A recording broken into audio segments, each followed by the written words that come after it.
What's going on here? Or even the Ouroboros. Okay, You it know, looks the like the Ouroboros record. Yeah, so the recording is happening. So welcome to our Sunday Sangha call. Robert, you're at Watso and Milk now, continuing, or did you leave? I had to go home. I had to go back to the UK. It sucks. I used to All return right. to UK. I regret it, dude. I regret it. I run out of money though, so I'm just gonna work for like 6 months and then I'm gonna go traveling again and go to like Asia and stuff and do more retreats. So I'm just gonna chase that bag real quick. It's actually hard to run out of money when you're at Watso and Milk because there's no stores there. Yeah, it's true. It's true. You actually have to leave Watso and Milk to run out of money. I started to feel embarrassed though. Like one of the monks like came up to me and asked me when I was leaving after I'd been there for like a week, and I was like, in like a few days because I've got to go back. Oh, but that didn't mean that he wanted you to leave or that you were breaking some rule or something. That's just being Thai. That in fact they don't expect you to stay long because of your own mind state, not his. Yeah. And so you bought something that wasn't for sale at that point. Yeah.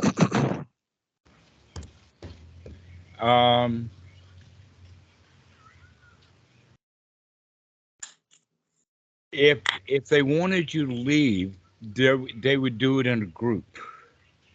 I think Marcus could confirm that. That's the Thai way. I've never been in that situation, actually. I have on several occasions in many different situations, either as part of the group or the point of the group or a bystander of the group. The funny ones are like at Patpong. I don't know if you know the place, but it's let us say it's a whole street of brothels. It's a whole street of bars where the girls are. And that there was an occasion when I was there without knowing too much about what was going on because I was invited there. And there were 4 Russians who wanted to make a stink because the bouncers were just little guys. And they thought that they could have their way. And all of a sudden, every bouncer from every bar on Patpong was there on the scene, and these 4 Russians were on the floor. Okay, that's the Thai way. They're very cooperative. And that would happen in the Sangha also. And so one guy is not going to do that. That's not the Thai way. So I thought that I would let you know about it that way. Oh, thank you. Thank you. I'll keep that in mind next time. I'll see how long I can get away with just staying at. They really do want you to stay. Yeah. Because there's Dhamma there for you. Yeah. Did you have the wooden pillow, Robert? Yeah. Nice. The wooden pillows are there as a sacrimony or something like that. The real issue is that if they left K-pop pillows in the rooms, then the animals would eat them. That they leave the wooden pillows because they last. Yeah, there were rats, man. There was like rats like scuttling around at night. It was kind of cute. Just like scuttling around. Yes, that's another thing. Yeah, I could hear them at night. Like I turned on my flashlight and there was a rat just like beeline the door. So the way to handle that, in retrospect or for the next time, is that you hang all of your belongings from the ceiling on a wire or something like that. Don't leave it on the floor and make it easy for them. Make it really hard. They got to really climb down that rope to see what's in that bag. Smart. And there's easier pickings generally, so they'll give that a miss. Yeah, there's a lot of wildlife. I mean, Watso and Milk is a wild place intentionally. And so since so much of the land around it has been cultivated, that drives all of those wild animals into Watsuanmoke. Yeah, one thing I've been doing is, even though I'm back in the UK now, is like mentally I'm still trying to be at Watsuanmoke, like the same mindset, you know, because there's Mhm. that peer pressure to meditate and be compassionate and stuff, and so I'm like keeping myself there mentally, even though physically like I'm still here. And then I'll probably end up back there again. Like I've kind of decided I want to become a monk because like making money is just tiresome, and being a monk sounds like a good life. Actually, either one is what you make of it. Well said. Well said. There, Wise there are words. people who become monks and find it oh so stressful. Yeah. Okay, but the Yeah, I bet. stress is optional. And having been there, done that, I would recommend that you do it, because then there's not much money issues, and not only that, but though it is not often, um, let us say, strongly held as a rule, there is a rule about 5 years, that for the first 5 years, the new monk has to stay with his achan or wherever his upajjhaya says to stay. Now, Hmm. with Eric, that staying means that he goes on tudong when his abbot goes on tudong, out on a wander. So you kind of stay wherever your achan is for the first 5 years, and then you can go anywhere you want to. And so, being ordained, actually, we have found now a new way to do that. Make sure that you stay in touch with Kima Situ or Kima Sito, who was there, Hmm. the monk. Did you meet him at Yeah. Watsuanmoke? Okay, Yeah, we have. he seems to have an inside way of getting ordained without having to go through some of the hoops that I've seen set up. Do we know what that is? Because I've been speaking to Thai people, and they say, oh, the only way for foreigners to become monks is to go to Isan, to Ajahn Chah's place. Yes, that's not actually the Wat case. Pananachat, maybe. Right. Wat Pananachat seems to be the only way to go, until I found that no, there is an optional way to do it. And that the thing that's most interesting is that Kima Situ did not spend the 5 years at the Wat that he ordained, that he wasn't there very long, which is not the typical way of doing it. But there is a procedure where you can get ordained. And the way then to do it is to, uh, let us say, talk to the senior monks at Wat Suan Mok and tell them that that's what you're going to do. And then when you get finished with it, unless the Upajjhaya tells you otherwise, go back to Wat Suan Mok and spend all of your ordained time there. That sounds like a good plan. That I'm a sounds traveler like the as easy well. way out. And as you Yeah. know, as long as it's appropriate, I'm for the easy way out. Yeah. So like this But is my life plan, is I'm gonna like make some money really quick, and then I'm gonna like travel the world so I can see everything first and like get all those like ego karma like desires out of the way, and then end as like a monk in Thailand. And that way I'll okay, get to like see everything first, and I'll be like, you know, I'll get it out of the way. I'll be like, okay, I've been there, I've done that. Like You're I've really good. traveled, I've done cracking all me up, the good Robert. stuff, and I'll just chill. Well, Robert, I've been there, done that. I didn't travel the whole world. In fact, I've got a very limited number of countries that I've spent much time in, down to only 11 countries. But they're like the coolest ones, right? You went to the best Well, ones. I have not been to China other than in their airports, and so I don't count China. And I would think that it would be cool, except that there's so many cool places in China to go.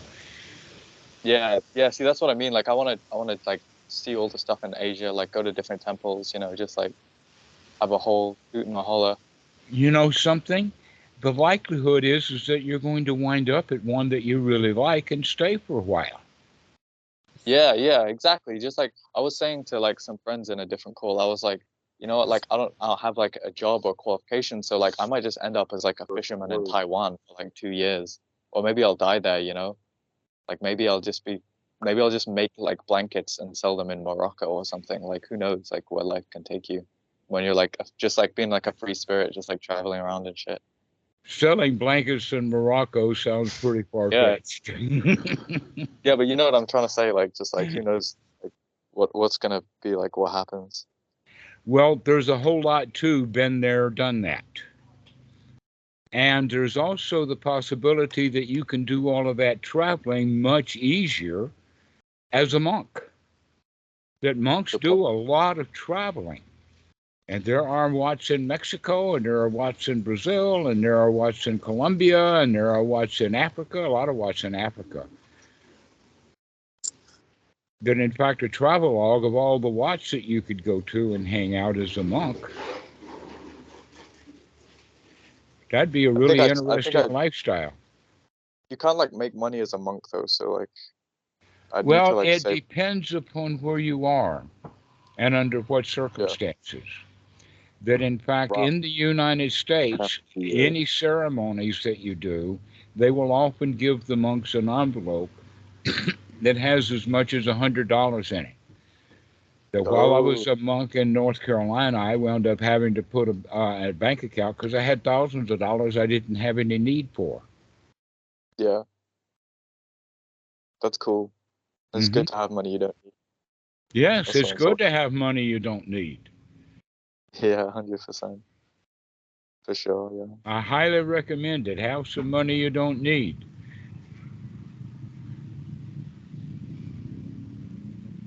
But you see, the way that you were thinking of it before is that wherever you go, you're going to be shoving for money, which would be the late way to do it.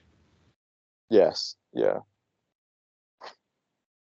And so there's many that's like a dead options. life. Like being a monk's way better. I also want to find out if there's like a way to become a monk and still do like DMT. Because like what? Like DMT. Like I've had friends telling me, like DMT, it's like a psychedelic. Dimethyltryptamine. I've had friends like telling me that like it really like enlightened them and stuff, and I'm like, I kind of want to be a monk, but I still want to like try DMT and stuff. So I've never tried ayahuasca. it. Yeah, like everyone always talks about that stuff, and I'm like, I got to try this at some point, you know. Okay, all right. But yeah. Well, we can talk about the Vinaya for a little while. That one might be worthwhile talking about. You see, there is a precept. You know that there are 5 and then 8 and then 10 precepts. And then the monk has those 10 precepts expanded upon up to 212, right? Okay. And that many of the expanded ones are just reinforcing or reinterpreting the one-liners that we have in the 10 precepts. And the one that you're talking about actually is the 5th precept, which is Sura, Merya, Macha, Pamatadana, Vairamani, Sakabadam, Samatiyami. Marcus, you've probably heard that a time or two, right? Yeah. Okay. Do you know what it actually means, word by word? I'll refrain from intoxicating the mind. No. It specifically is Sura, Merya, and Macha are beer, wine, and spirits. It's specifically talking about alcohol. Sura, Merya, Macha Padana, that's the heedlessness, is when we lose our mind. Vairamani, Sakabadam, Samatiyami, but it's still a training rule or a training concept. It's almost like a crutch. Would be that I will refrain from that stuff because it is a crutch, but we're still talking about alcohol. It is in modern times. I used to be very shy about talking about this, but I've talked about it so many times before now on the air that we can just lay out what's really there is the prohibition for alcohol. And at the same time, we know that mushrooms and opium and ganja have been in Asia for many, many centuries, way longer before than the Buddha. And yet he did not make any specific rules about them. And this is Yeah, so you important to think know they're like, because you're looking at it from the perspective of what Westerners, oh, let's just have something bad and then we'll just fill that bag of bad up with anything that we can think of putting in there. yeah, like Okay. anything, yeah. I get Yeah, what you mean. anything that we can call bad, we can pop into that bag, and now we've got a rule, and you can't do that. You're a monk. Do you guys know of any like specific monasteries that allow that like the monks do like take like magic mushrooms and stuff? Well, I Or don't DMT know and about stuff? the magic mushrooms, other than this island is full of them and famous for it. And there's a Yeah, lot of yeah, yeah. lots here. I tried some on Koh Samui. We literally Okay. went to like this like we literally went to like some random like it was like a gym mixed with like a weed store on the beach, and we just Hmm. asked like after the retreat like, so can you guys get us magic mushrooms? And then we're like, 1 second. They just called a guy, and they like literally went out like that same day and picked them, and it was just like a bag of like it was 500 baht for 500 grams of just straight up like fresh like magic mushrooms. Like it was Hmm. crazy, and they just like picked them like straight up then and there. Like They it took grow like on 2 the hours. island. In the Thai language is Het Ki Kwa. Now, Kwa is the word for Oh, water buffalo. Okay. Um, Very famous river, the bridge over means the shit, River Kwai, basically. 1956 movie. Um, and we'll talk about that river and where it is. Water But buffalo. Het Ki Kwa means is that it's the mushrooms, het, that goes out of the key from the shit from the water buffalo. So any place in Thailand you have water buffalo, you're going to have Het Ki Kwa. It's there. It's all over the place. It grows naturally. Specifically in northern Thailand, elephant dung. Elephant dung Yeah. also does it. Oh, that's interesting. Hmm. There are restaurants here on the island that actually specialize in making things like omelets and whatnot that have the mushrooms that have a special heavy impact because they're cooked. Yeah, So they offered they, us like mushroom protein shakes at the hmm gym that where we got them. Yeah. Yeah, so that's possible all over the place. It has been, even though it's been only quasi legal, and now ganja is completely legal. But back to your original question, there is a place. I have known about it several places and several times, and the last time that I heard about it was from an American who was living in California. I met him at the Watt in Fremont, California, and we had a long discussion about a city in Thailand called Kanchanaburi. Kanchanaburi. The name of the Ganja berry. town is Kanchanaburi, all right, and that's up at the Three Pagoda Pass. That's where the Japanese tried to put a railroad through Burma and couldn't do it because the mountains are too steep, too heavy, right? Yeah. So that's the whole story, and up there, the monks are known to smoke ganja as openly and as a group. And it has been that way all along, just like in India. You have the Kumbh Mela, which part of the thing is that all the ganja smoking monks from all over India come and have a super stone together. That's awesome. It's Like common one in heaps then. Asia.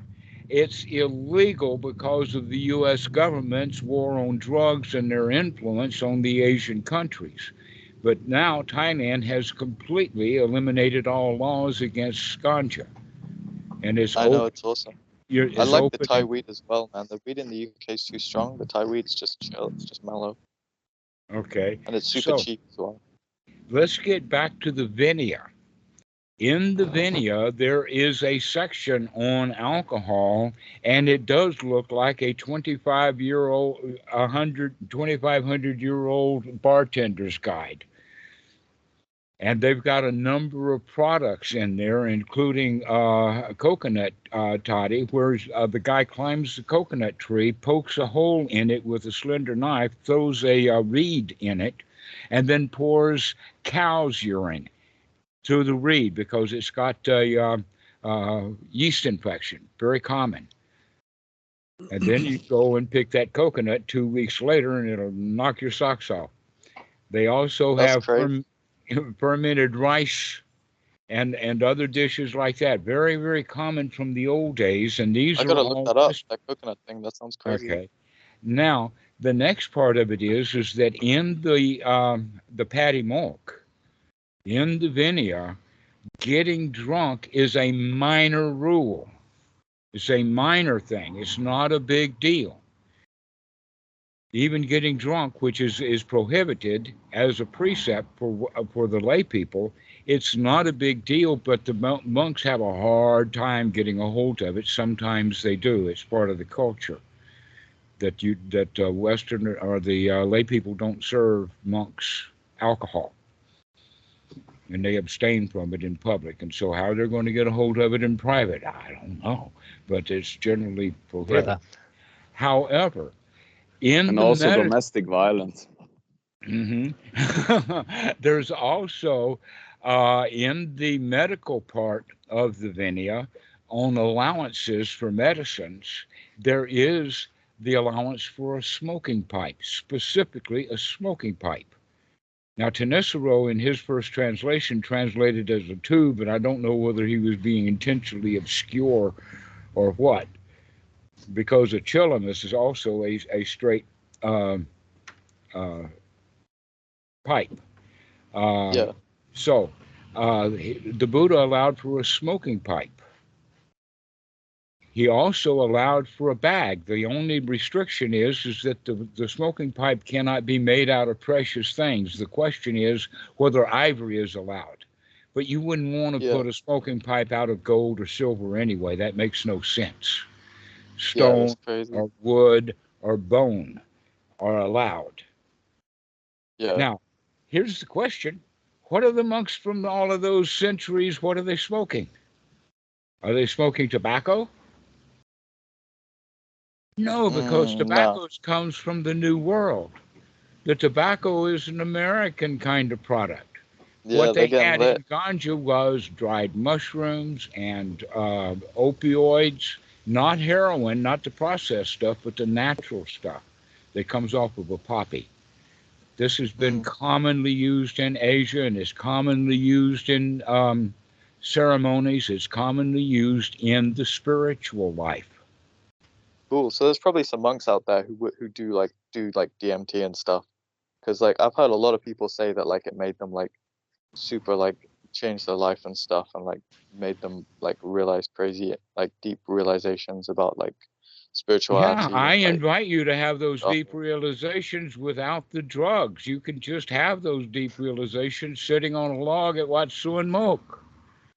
Yeah, what that's you have true. I to need to do go is back. change your attitude, and you've got the attitude that you need the drugs. You're a victim of your own mind, and the mind needs the drugs in order to function correctly. And I'm saying that no, you can talk yourself into having your mind working correctly, and that I recommend that you go try those drugs to get them, what do they say, get it out of your system or something like that. Exactly. Like, you gotta try it once.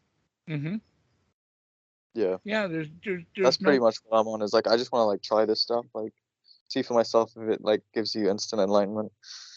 Well, here's the question. Can you accept yourself, warts and all, including this interest in drugs? Is it okay that you want to try the drugs? Yeah. Is it okay with you? You're all right. You're not a terrible, hateful person because you want the drugs, right?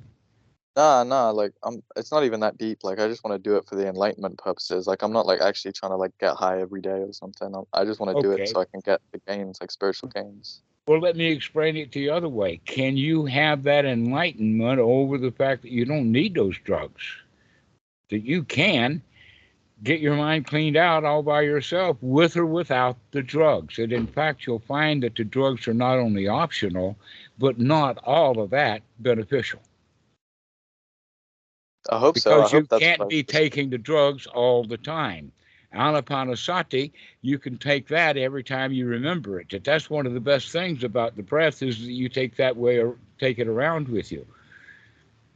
That package of mushrooms or that drug that you're thinking about, are you going, what kind of, I mean, it depends upon what countries you want to go into. You may get caught with that stuff. Thinking about it gives you anxiety.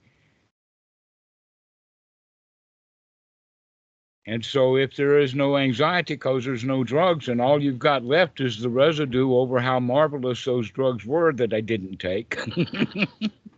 Yeah, for sure, for sure. No, I agree with you 100%. I agree 100%, Dhammarato. And so that makes the drugs kind of irrelevant, which takes all the pressure off of you for it now.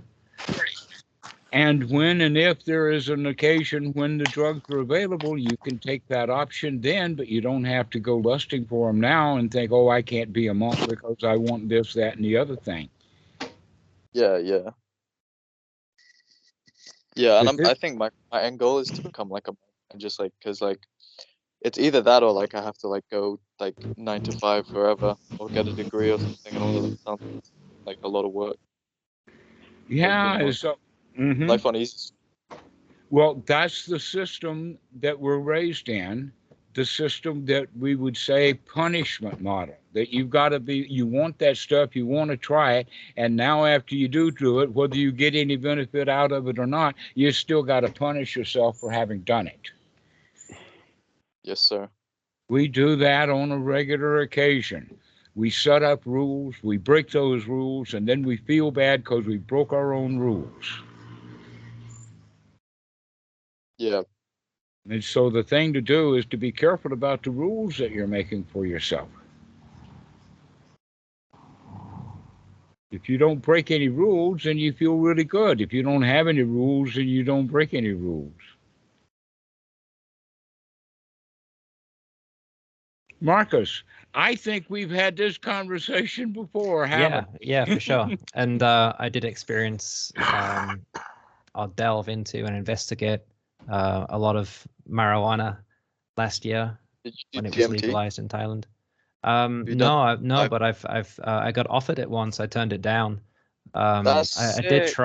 did try salvia a bunch of times, which is very dissociative, and can be quite. I've seen videos where people take it quite recklessly, like they're not aware of their surroundings. So if anyone ever does they're take just it, like I'd rolling. recommend someone with them who's responsible friend. But that did have a similar kind of anatta experience of where I was brought out of this idea that I am Marcus, you know. Yeah. Because before that I thought it was 100% true, you know. But then got a bit of a shift in perspective, and that put me onto the path of discovering Buddhism and reading the texts and trying out meditation. And it's much less volatile. I think that's a good way to put it. Like the noble path, it doesn't change much. It's very smooth, very easy. Yeah. Well, Marcus, can I hop on a one-on-one with you after this call? Yeah, sure. Excellent. Yes, we could have that kind of Sangha meetings for sure. So, Robert, I would like to leave you with the impression that you're putting a lot of tension and pressure on yourself for no reason at all about this stuff. That, in fact, what Marcus has just said is extraordinarily powerful. That if we had rules about, oh, you're not supposed to experiment with this, that, or other drug, then he may have not had the emphasis that brought him into the Sangha. Yeah, I just wasn't that interested before. Some people, Right. I mean, they might have to go through a lot of life until there's something tragic, death or something related, until they realize, you know, the 3 marks of existence and leads them onto Buddhism. But yeah, I guess it was just an interest in perception, to be honest. When I was researching as a kid on psychedelic substances and such, I was thinking, what does that even mean? Like a change in perception. So, yeah. But it's all about investigating the mind. Actually, that's quite true for many people, that we get on the spiritual path because some big event, a life-changing event, a near-death experience, something like that, will really change our perspective. And that actually happens with drugs sometimes. And it also happens with meditation sometimes. Mm. And it also happens sometimes with a teacher, that he doesn't give you what you want. And that's a big wake-up call. In fact, there's an old sutta about it, or actually, no, it's a Zen thing. Um, the story is that this guy was sitting in front of a locked door out on the street, and he wanted to get in. This was his paradise, or this was the learning center, the knowledge place, that kind of thing. And this was in the story that this monk was reading. And so the story goes is that this guy set out there, he set up shop, and he stayed there, living on the street, selling whatever he was selling there at his little stall, waiting for that door to open. And it never opened. And that was the end of the story. He died waiting for that door to open. And so this monk that was reading that story, he got all shook up and went to ask his teacher and told him that story. And the teacher says, "Come with me." And so this monk followed the teacher right into the meditation hall, and the teacher entered first, and then in the face of the new student, he slammed the door right in his face. And that was the wake up. Not why did you slam the door in my face, but he opened the door to ask that question. And that was his wake up, is that you've got to open your own doors. You can't sit around waiting for somebody else to do it. You got to open your own door. There might just be a lot of door-related Zen koans and stories, but there's also one where he tries to stop the door from being closed, and he ends up breaking his fingers. Oh, yeah. I wonder what that. It might be an extension of that, to be maybe, or it might be. Or it may be a different door, different context. He really wants in there to the point that he's got his fingers broken trying to get in, when he really didn't need to be in that room after all. That's why I think in this story it was the meditation hall that he was, he just walk right in. But our society sets up so many rules which prevent us then from either doing what we need to do through wisdom, or worse still, we remain uneducated, unenlightened. That in fact, that's what a lot of religions, they want to control the education their kids get, because they don't want their kids to know the truth. They want their kids to know my truth. But that's in fact the rationale behind the putting drugs, let us say psychedelic or awakening kind of drugs, off the market, because the big governments and the big business and all that, they don't want you to wake up. They don't want you to have a mind expanding experience. You might quit your job. It does sound like crazy conspiracy stuff, but then if you think about it, on how people who are trying to sell you things kind of require you to be dependent on a lot of the values that are created from society, beauty, looking good, being healthy, exercise, status, all that kind of stuff, Also, it doesn't matter. I know.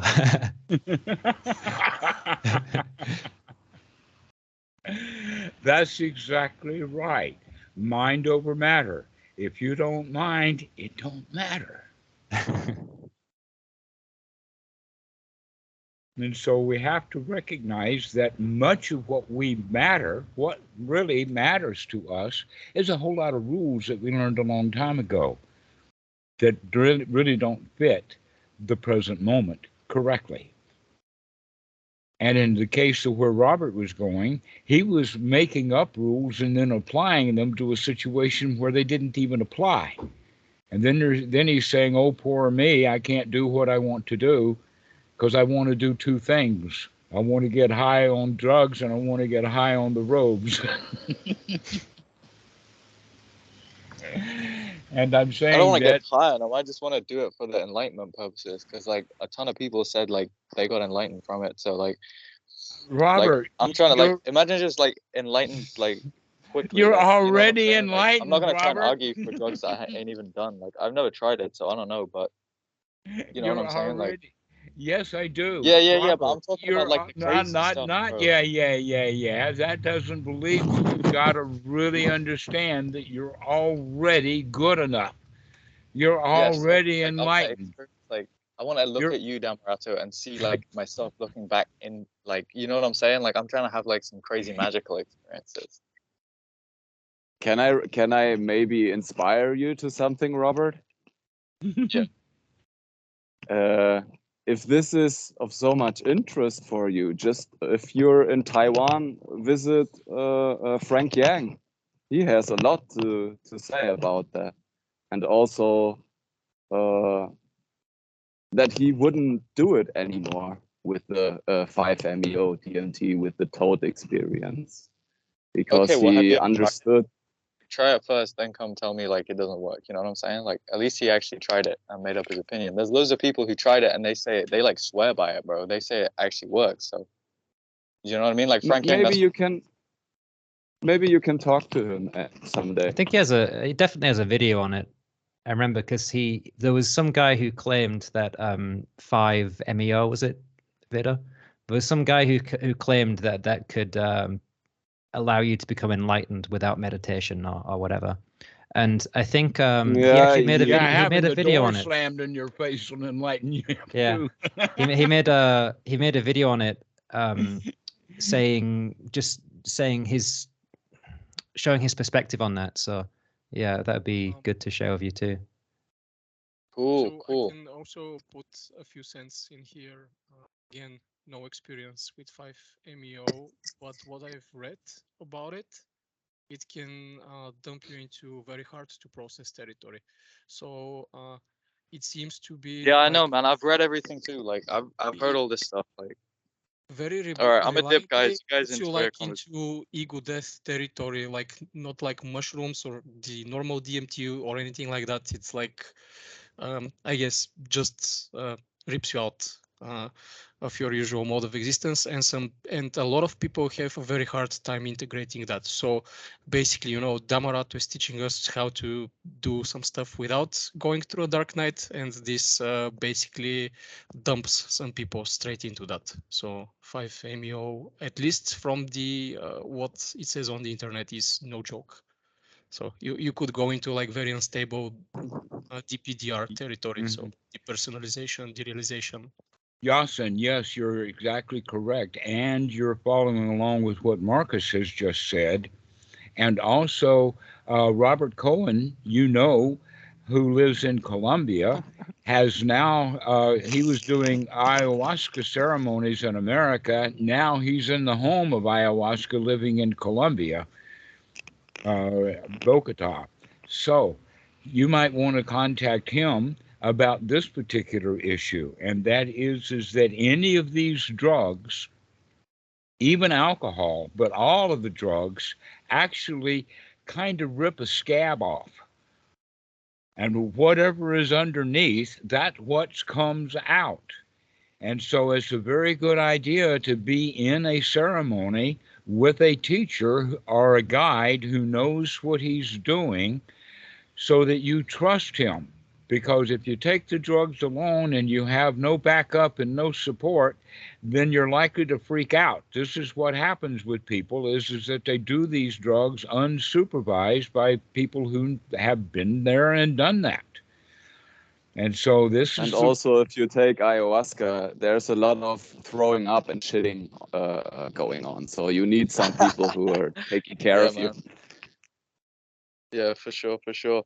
No, I mean, like, guys, I completely agree with you. Like, I'm not like saying like, oh, I'm gonna go like do these drugs. Like I've read all the stuff. Like, I'm just like having a chill ass conversation with my friends. Like, I'm not trying to like, like, you know what I mean? Like, I'm just chilling. So, Anyway, I'm gonna dip because I feel like you guys are all a lot more serious about it. You know what I mean? Like I'm just chilling, so I'm not trying to have like a serious conversation. Like I've read all the shit you're saying. You know, like I know like all the serious stuff. Like, but I'm not on the serious vibe right now. So that's why I'm that's talking the common about it. plug, I'm just trying right? to like, That's the common yeah, plug. like That's the parental advisory sticker.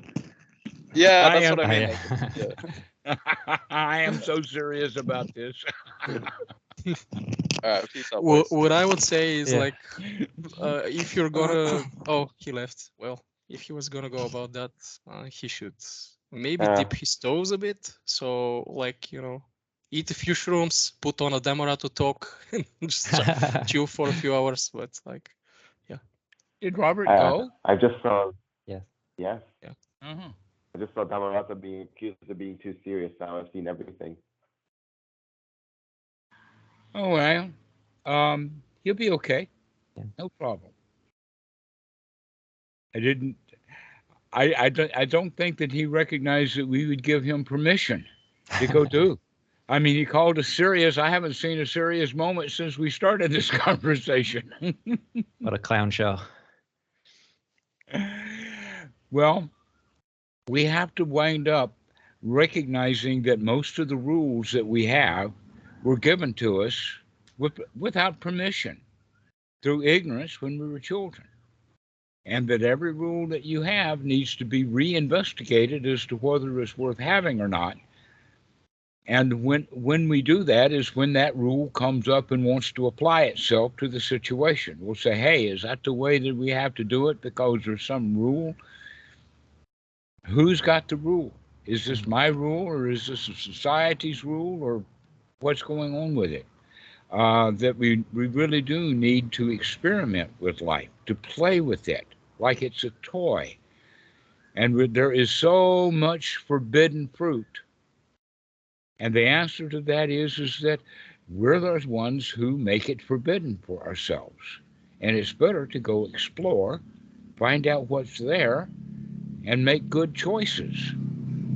If we do it that way, then we can kind of forgive other people for doing what we're doing already anyway. So we get both benefits out of it. We can begin to make friends with ourselves, warts and all the foibles, all the problems, everything that you've ever done wrong has helped to get you here. So we could just accept it, who we are. This Lotus born from mud. Go ahead. Thich Nhat Hanh would always say, lotus born or grown, it's born from the mud. Yes, that's right. We are born from the mud of the society of human beings, low-class dirt farmers. I cut out for a second. Mushroom is born from the dung. Yeah, mushroom born from the dung, exactly. Yeah. Yeah, that's right. These magic.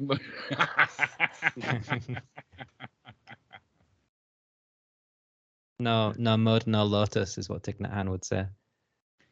That's actually the analogy of the third jhana. Is that the lotus is born in the mud, born of the water, and yet it rises above it and opens up, and it's both dry and clean. That we can do that. That even though we were all born from the mud, attached to the mud, get our sustenance from the mud, we can still clean the mind out. And part of the cleaning is to recognize that we still have muddy feet. And you're still a full lotus.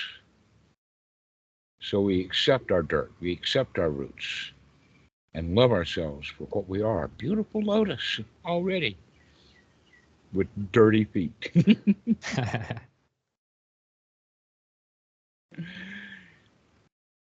And that's a great part of the teaching of the Buddha, to accept ourselves the way that we really are. Because if we do that, we can make friends with ourselves, dirty feet and all. And then we can be friends with other people, dirty feet and all, warts and all. We accept other people as acceptable. Canada, as it is. Yeah, this is how it is. Ta-ta-ta, or this is it.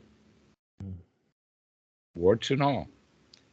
And we can actually practice that.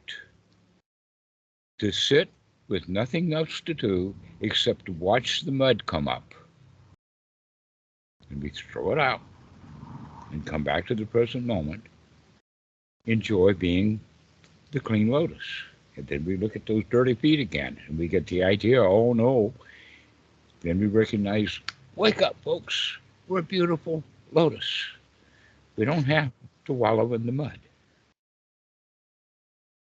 So throw those unwholesome thoughts out and come back and enjoy the moment.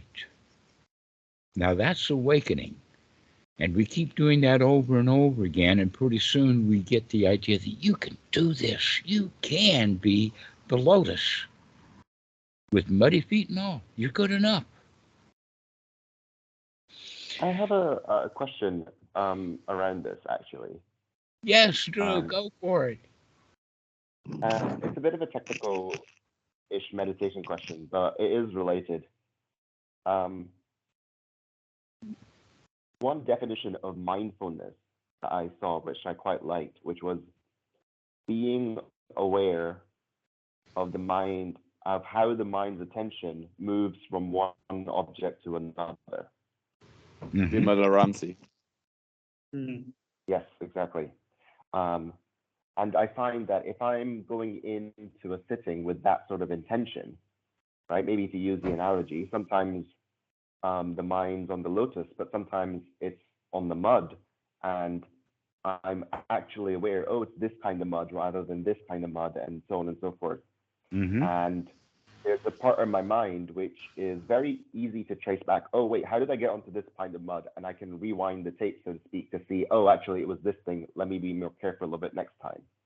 Right? That's actually a fun project to do. I've done it on a regular basis, is how did I get here? Okay, and we can begin to trace those thoughts backwards until we Talking get heads. back. You know, like 4 or 5 topics back. Oh, yeah. And so I used to do it with, I used to, for a while, sit, and that was kind of my intention. And then recently I've tried to explore a different kind of intention, which is be aware of the mind's attention when it's on a wholesome object. And if there's some mud, don't pay too much attention to the mud. That's right. You've heard me say it like that so many different ways. Now we're talking about mud and lotuses, but yes, that's exactly correct. Is that we recognize. But I find if I do that, yeah, and so I find if I do that, you get closer to the lotus, so to speak, right? You get the tingles in your body, everything is nice and flowing, and it's not quite a jhana, but it's definitely like a very I can see where this is going in some sense. Right, and where it is going is into the first jhana. That's exactly where it's going. Doing this over and over again, it builds up that confidence that you can do this. But I found it very strange, which was by doing this, that thing of the episodic memory, so to speak, the ability to rewind is totally shot. Like, I have no recollection of what I was distracted with or why, just that I was distracted and that now I'm on the wholesome object. And I'm wondering, is this a lack of clarity, or is this just what happens when you have a different emphasis?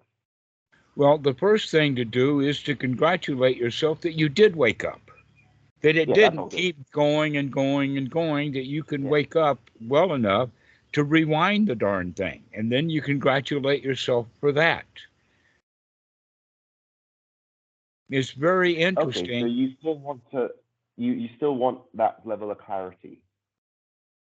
Well, you want that level of ability to throw out the unwholesome and stay on the wholesome. Always look on the bright side of life. Keep coming back to the positive over and over and over again. That's the teaching of the Buddha. You to keep coming back, that everything is okay, everything is all right, no problems, no worries. that we can handle this. Life is good. So my question is like, when I do that, when I have that attitude going into the meditation, I found that the earlier thing I said about being able to rewind the tape and being able to track, actually it was this which caused this, which caused this, and that kind of clarity of the moving attention, right? Yes.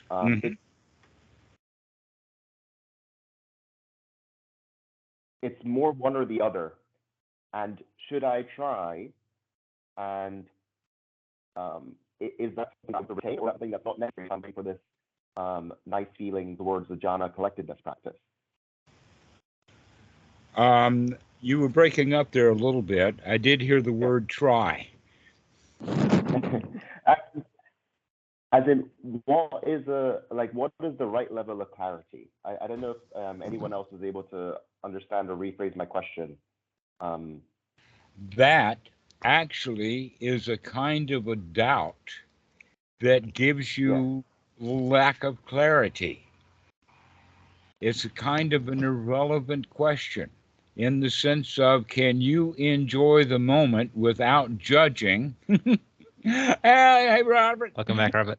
Hi guys. I calmed down. I was like getting a little pissed off because like I like didn't want to have like a serious conversation and stuff. And then I was like, okay, you know what? This is like a recorded call. Like it goes on YouTube. Like people are gonna like want to like like be serious and stuff because it's like real and like.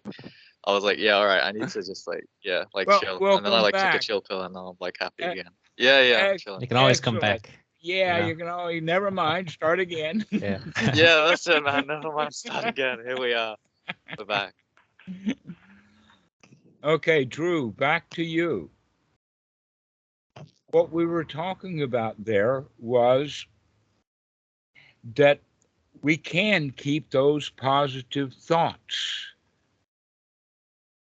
And that when we get into the state of doubt about, oh, what is clarity? Then that's a kind of a doubt, and you don't really need the answer to that in order to feel really good. Yeah, okay, that's fine. So when I'm in this intention, I say, okay, I was definitely distracted, but I have no idea with what or how I got there. I just drop it and return. So you just drop it and come back. Or if you're skilled, you can walk it back and then drop it. Is walking When back also... Oh, go ahead, Drew. Yeah, so this is the question, right?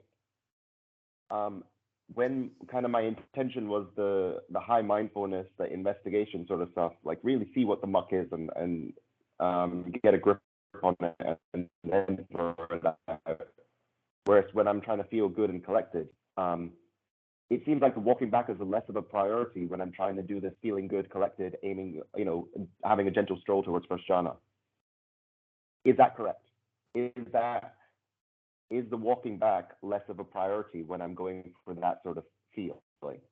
It depends upon your attitude while you're walking it back. It depends upon your attitude when you're walking it back. If you have the attitude, oh, poor me, how did I get into this mess? Or you can have the attitude, look at that, I saw that, and now I'm looking and it went backwards, and hey, I can see this stuff now. I can watch that stuff. Okay, that's the kind of attitude change that we're looking for. It's not a matter of what you do, it's how we feel about what we're doing. And so if you have really good feelings about walking it back. But here's the counterpoint to that. Okay. Some people say that counterpoint. Some people say that to get to the first jhana, you need to just basically spend all your time on your object, and anything like walking back is just more time away from your nimitta. Well, you use the word all the time. Well, as much as as much as possible. Okay, not necessarily. That sounds like a rule. Okay, a rule designed to get you someplace, and you're already there. Enjoy it. Keep coming back to this is good enough. Yeah, I don't know how clear I can get, but right now I'm clear enough. This is good enough. Yeah, first jhana is accompanied by right speech. So if the breath is an object of meditation, as long as using the mind to come back to the breath and to encourage yourself, then it's gonna feel pretty nice. It's gonna be less Yeah, dukkha. Yeah. Mm-hmm. So, if you understand that we have questions, not excuse me, on this call, this is the time for questions about the Dhamma. Sitting on, let us say, in our practice time, whenever we recognize that we've got questions, the right answer to that immediately is, I don't need the answer to this question to be happy right now. Yes, understood. That's an important point to keep remembering, that I'm already okay without that information. That you don't have to get the right answer in order for you to be relaxed and comfortable and happy. You can be relaxed and comfortable and happy without that. This is how we're practicing, is to throw that doubts, throw those worries, throw those questions out right now, and come to the point of, wow, this is good enough. We're practicing satisfaction, not getting it right and then be satisfied. We're practicing satisfaction right here without having the answers to all of those questions. That's a very common thing for Westerners, is they want to get it right. Well, what I want to do is make sure that I'm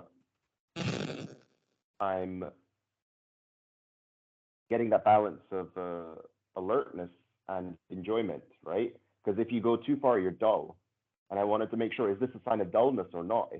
Is not being able to rewind a sign of dullness? How about that as a question? Yes, that's true. Not being able to rewind is a kind of dullness.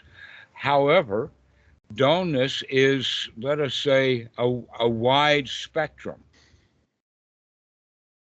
And that the more dullness there is, that's more of a hindrance there is.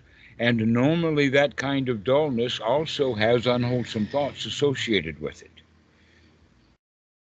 So I would recommend that when you're keeping track of the dullness, how dull or how bright am I? This is something that's recommended in the Satipatthana Sutta, is to keep track of what states of mind that you're in, and congratulate yourself that you can keep track of what states of mind that you're in, not fuss at yourself for which state of mind you're in. As in just recognize, oh, I'm feeling good and I can't rewind. That's the breath. Versus rewind back to the breath. Being able to know the difference, that these are the two differences. Okay. So the way then to look at it is that keep going for the wholesome rather than trying to get it right. Trying to get it right is not necessarily wholesome. Okay, so then go for being relaxed rather than getting it right. Go for being the winner. Can I add something? Yes, go right ahead. Who's that? Veda. Yes. If you're sitting, let's say, at a place that really makes you very, very comfortable, would you start to argue with this? Would you sit there and try to discriminate it and put it into little particles and say, this is good, this is bad? No, you would just sit there and enjoy it. I would be extremely clear. When I'm on the cushion, I do not care. I'm like, I can't rewind. I shall ask Dhammarato about this later. Right now, I'm going to keep going. Like that is essentially my thought process of like, this is happening. let me go back to the breath and figure this out later. So I very much agree that yes, in the moment, the correct thing to do is this. But when it comes to that sounds like a practice. That sounds like that sounds like something you do out of what? Out of the feeling of satisfaction, or out of the feeling of, if I do this and this and this, then this and this will happen? What's your intention there before you think something, or before you act out something?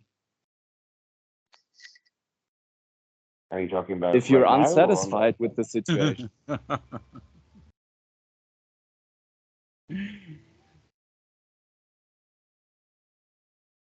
I mean, it's not even if I'm unsatisfied. I'm just trying to figure out, like okay, yeah, like. That's what I'm telling you. At this point, at this point, you don't have to figure it out. Can you be comfortable and happy not figuring it out? That's an important question. Yeah. If you tell me, that's fine. Then yeah. Yeah, you don't have to figure it out. That coming into it without figuring it out. Hello, Scott. So this is the whole reason why doubt is referred to as a hindrance. Because all of those doubts that we have is trying to figure it out, trying to figure out how to do anapanasati. Is not doing anapanasati because that's why it's simple, is because there's very, very little to figure out how to do it.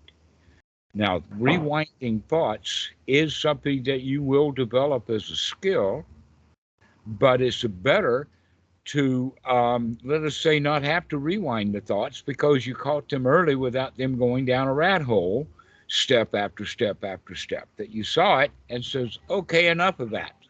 Guarding the sense doors. Yeah, guarding the sense doors would be the way to do it. Now, we can practice that without going backwards out the rat hole, which is what we're talking about, is the rewind of how did I get into this state? The answer to that also is, never mind, it's not really important. What's important is that I'm out of the rat hole right now, not that I have to climb back out. And so once we're out of the rat hole, we don't have to have any cares or worries about how we got into it or not. We could just, wow, I'm glad I'm out of that rat hole. But you don't have to rewind it. But then when you can rewind it, make that a toy. Make that a skill. And enjoy that too. So now you've got two options. You can either enjoy rewinding it, or you can enjoy just dropping it without a care in the world of how it got into that. But what you've chosen instead as the third option is to worry about whether I can rewind it or not. I'm asking whether I should have inclination towards one or the other. Okay, well, now you know the answer to that is that's the question that doesn't even matter. Got it. That's the fine. question is, can you be in that state of joy, whether you can rewind it or not? Yes, the answer to that is definitely yes. Yeah, to keep coming back to gladdening the mind. It's so funny that the mind operates like that. I mean, this is a very, very simple thing, to just come out of the dukkha into the sukha, or as Brian would say, always look on the bright side of the life. And yet we all keep coming back, all of us keep coming back with these questions and doubts and nags and all of that kind of stuff, when we could just throw that stuff aside and come back and enjoy the bright side of life. We're trying to get it right. Guess what? There is no right or wrong. What we have is old rules. Sometimes we make up new rules. And the answer to that is stop having the rules and start having a ball. enjoy your life, moment by moment by moment. Because right now, things are good enough. Does everybody agree with me that things are good enough now? Scott, is everything good enough for you right now? How about you, Robert? Are things good enough? Yeah, I'm chilling. Yeah, let's just better than chill, good baby. Yeah, it's better than good enough. It's good enough. That's the way to have that kind of attitude, is things are good enough. Yeah, and I don't know the answer to that question, and things are good Yes, enough. everything's good. Everything's good. Everything is good. That's the attitude to have. Everything is good. Warts and all. The warts are good too. Without those warts, I wouldn't have survived. I've got survivability in my warts. I've got, you know, my lotus flower is rooted in the mud. And I enjoy that. It keeps me alive. So that's the attitude, is everything is good. Everything is fine. Everything is friendly. But we have to start someplace, because most of us are already caught in the place. Ain't nothing good. Everything's terrible. I was just thinking how it's incredible how there's only really one thing that pops up at any time, but for something to be a problem, it has to be all like amalgamated together, the pancha in the mind, you know. Mm-hmm. Life sucks, and then you die. And we don't ever recognize that, yeah, life sucks, because we're like using life as a soda straw, and here we are sucking on it. That's why life sucks, is because we're sucking. We want things. We're trying to inhale them. I once tried to inhale a Mercedes 500 SL right to my soda straw.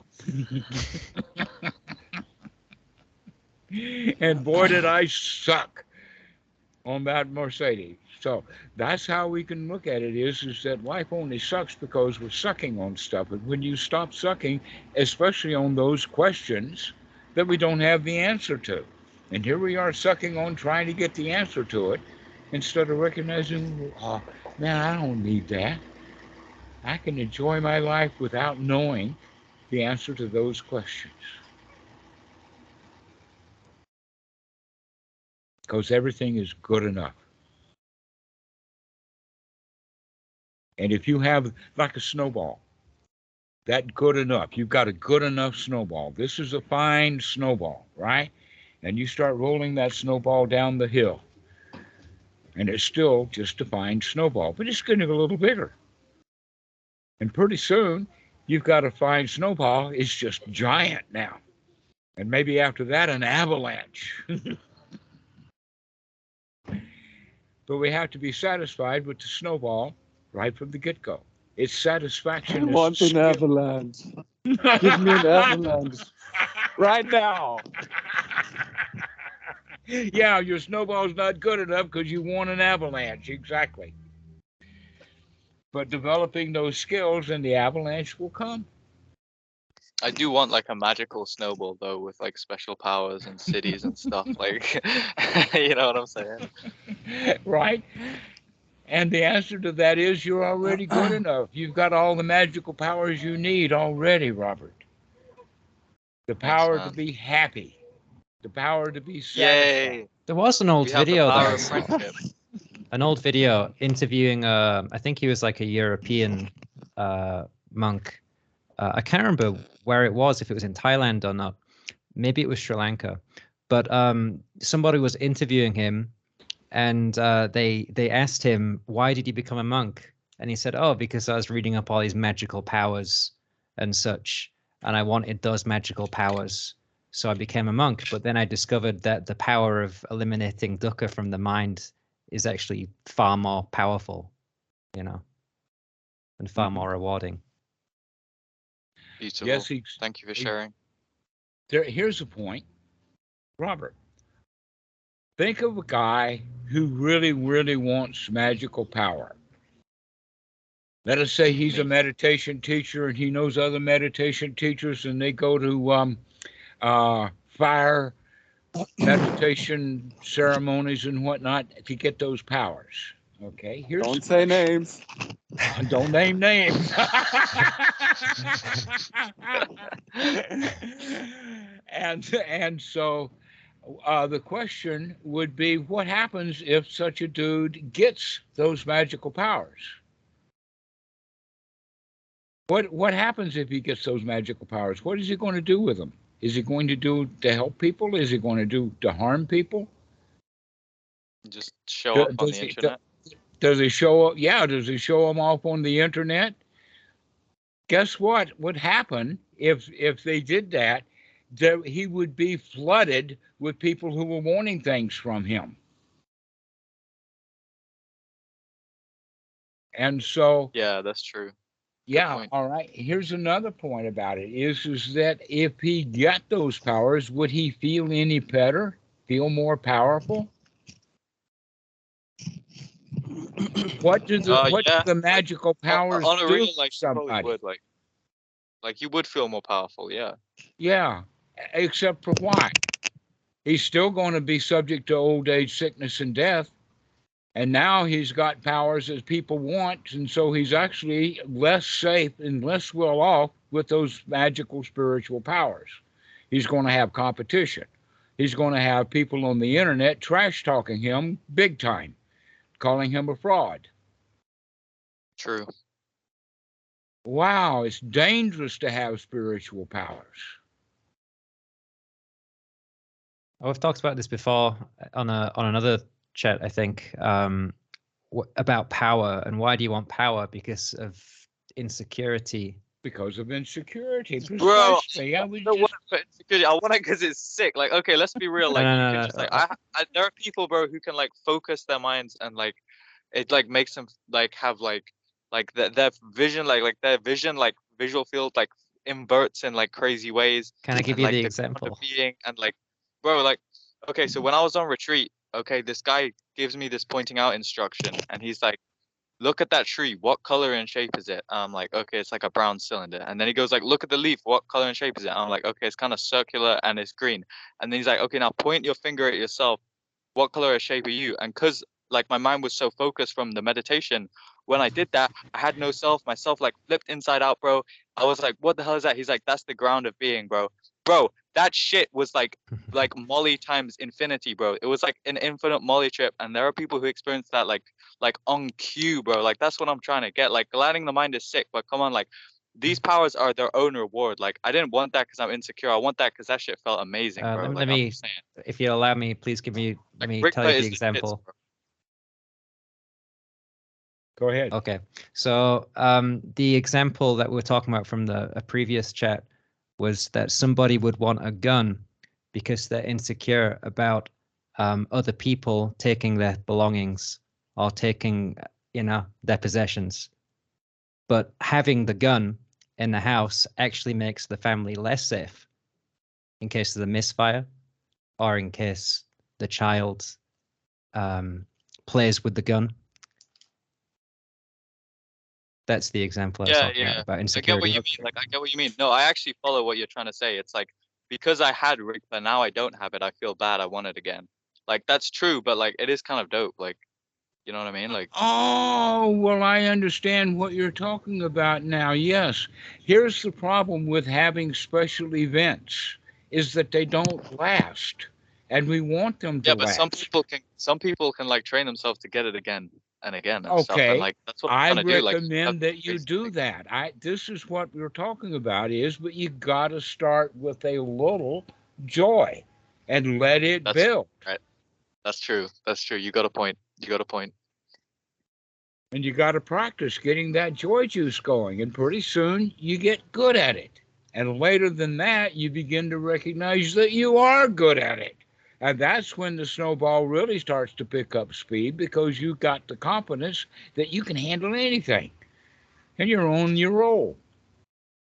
But if you keep looking at that tiny little snowball and say, this snowball isn't big, it's not a good thing, let me go get a different snowball, then you'll go around picking up and making tiny little snowballs for the rest of your life.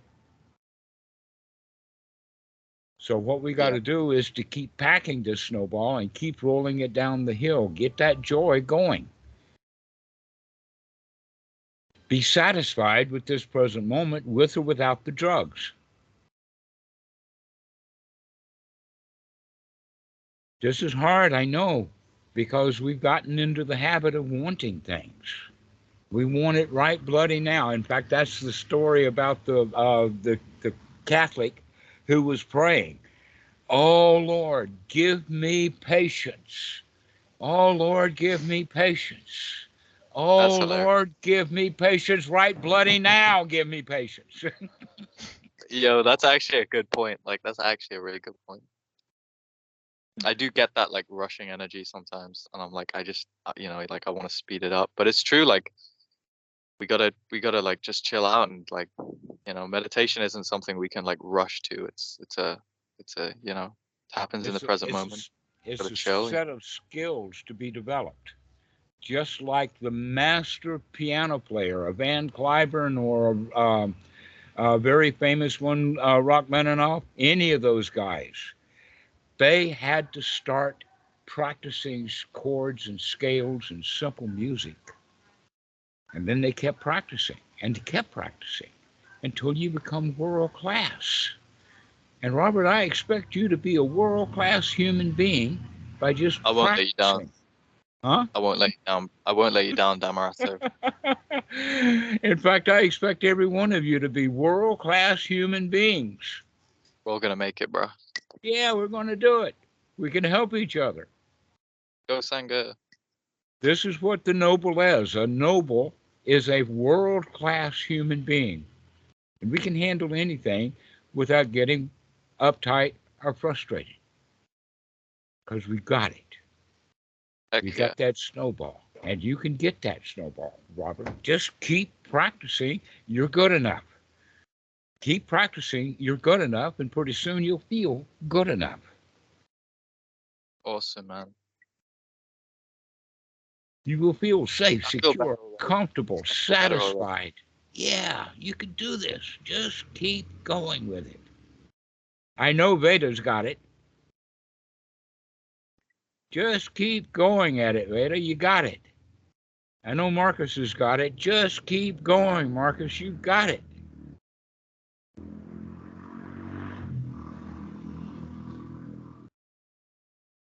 I think you've all frozen. No, I'm here.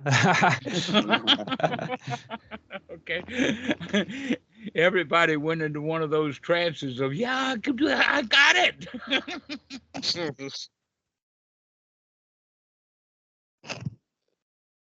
Yeah, we all went into jhana for a second.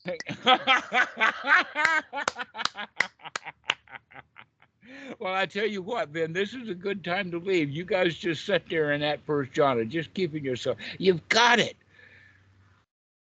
You've got it. Just keep thinking about that. You're good enough. It's already over. You're already enlightened. You've got it. Just keep thinking about that. And when those old thoughts come up, never mind, start again. We've got it. Thank you, Dhammarato. Thank you for this call.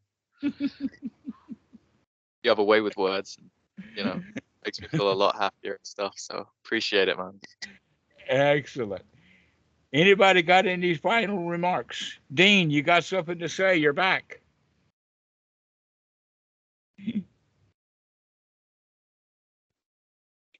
Hit us with the Yeah, wisdom, Dean. I'm just busy with kids, but I'm listening when I can. I know. Veda, you got something to say? No. No, you got it. I know. Very short and brief. Yeah. Okay, we got two Marcel's on. I guess you both got it, and Scott too. I love you guys. We're all gonna make it. You're all gonna make it. That's right. You've already made it. Just realize you're already there. We all made it. You Here just we are. arrived. Here you are. Whee! Okay, guys. We'll see you next time. All right. Thank you, everybody. All right, Thank peace you. out, Bye Dhammarato. bye. Much love. Much love. You got it. Yeah, we can do it. You can. Hallelujah.